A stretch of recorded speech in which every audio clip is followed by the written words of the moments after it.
Участники-организаторы международного проекта «Покорители холода» практически готовы к экспедиции в два самых холодных района Якутии – Аймиконский и Верхоянский.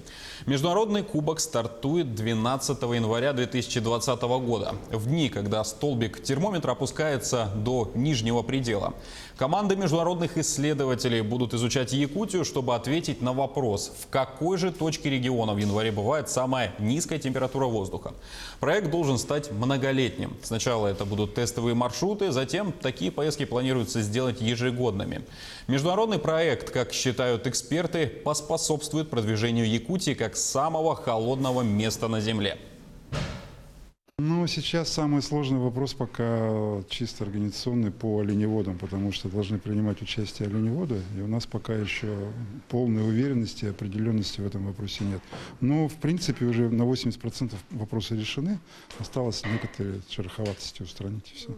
Тест экспедиции, она предполагает, что участники экспедиции это будут журналисты и блогеры, довольно известные, с высокими рейтингами. Они приедут на место экспедиции, будут проводить замеры температуры, как предполагалось по методике, и выкладывать всю эту информацию для своих пользователей, для своих читателей.